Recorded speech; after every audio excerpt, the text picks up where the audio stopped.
Hello दोस्तों, तो कैसे हैं आप सब। आप लोगों का स्वागत है मेरे चैनल हिंदी कार्टून कहानियाँ में।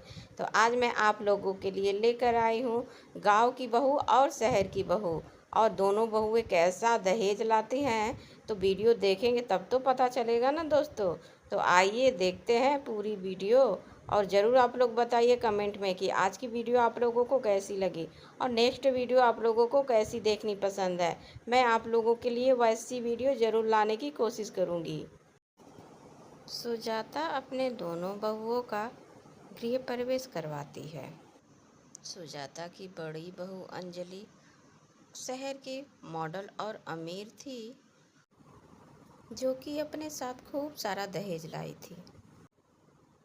सुजाता अपने पसंद से उसको बहू करके लाई थी, जबकि उसकी छोटी बहू गांव की गंवार और गरीब थी, जो कि सुजाता के पति मदन लाल के दोस्त की बेटी थी, और मदन अपने पसंद से उसे लेकर आया था, और सुजाता उसे पसंद नहीं करती थी। माँ जी, मैं अपने साथ TV, fridge, washing machine, bed, sofa, ये सारा कुछ और बहुत कुछ लेकर आई हूँ। लेकिन गांव की देवरानी जी, तुम बताओ, तुम क्या लेकर आई हो? वो मैं दहेज में, हमरे पिता तो गांव में किसान हैं। मेरे पिता ने दहेज में ये सारे फल, सब्जियाँ, सब कुछ दिया है। कहाँ बड़ी बहू का लाखों का दहेज, और कहाँ ये गांव की गंवार बहू का 1000 का सामान। अब बस भी करो सुजाता, हमारे लिए दोनों बहुएं बराबर हैं और हमें उनमें भेदभाव नहीं करना चाहिए।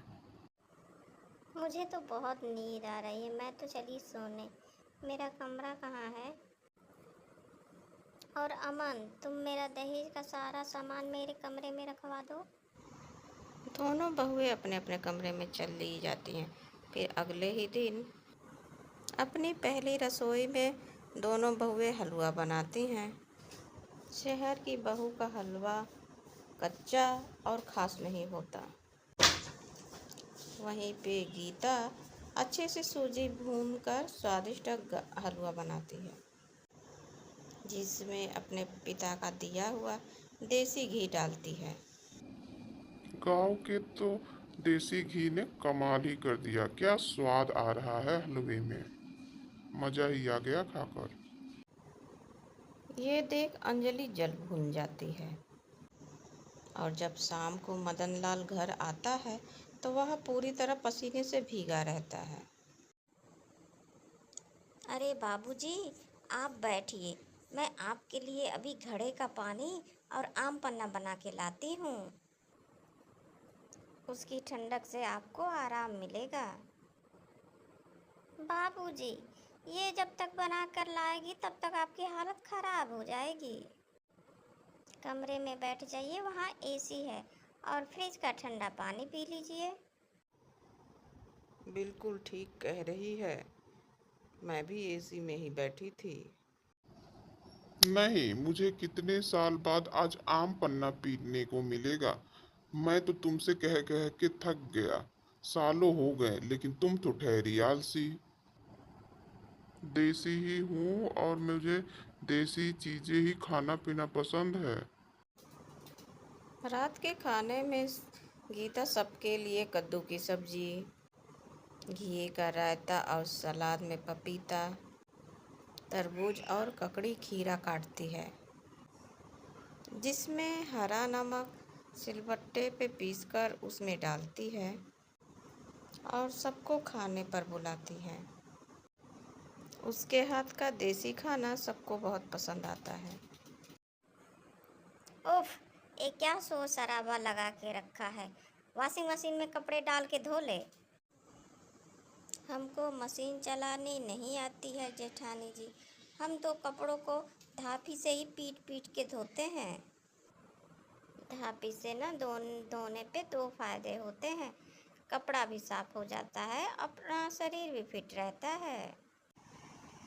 शाम को वो जब कपड़े सूखते हैं तो अंजलि देखती है कि उसके पति का कमीज मशीन में धोने पर भी साफ नहीं दिखती है और वह बहुत साफ दिख रही है। अब तो उसे भी कभी कभी अपनी देवरानी के यह सब काम अच्छे लगने लगे। ऐसे ही कुछ दिन बीतते हैं। फिर एक रोज लगता है जेठानी जी ने एसी में पानी नहीं डाला। माँ जी गर्मी से आएंगी तो उन्हें ठंडी हवा नहीं लगेगी। मैं अभी एसी में पानी डाल देती हूँ। वह एसी में पानी डालने लगती है, तब तक अंजलि और सुजाता वहाँ आ जाती है। यू इडियट, ये क्या कर रही हो? एसी में कोई भला पानी डालता है? निकल जा तू इस घर से। तू इस घर में रहने के लायक ही नहीं है। हमको लगा कूलर की तरह इसमें भी पानी ही डलता है, इसीलिए हम डाल दिए। आप सही कहती हो, हम इस घर में रहने लायक नहीं है, इसीलिए हम यहाँ से जा रहे हैं। गीता वहाँ से चली जाती है। इसके बाद अंजलि का उसके हाथ का खाना खाना, गर्मियों में फलों का चाट बना कर देना, बड़ा याद आता है। साथ ही सुजाता को भी समझ आ जाता है गीता ने ही अकेले घर को संभाल रखा था, इसलिए वह गीता के पास जाकर वह दोनों गीता से माफ़ी मांगती है, जिसके बाद वो सब खुशी खुशी रहने लगती हैं।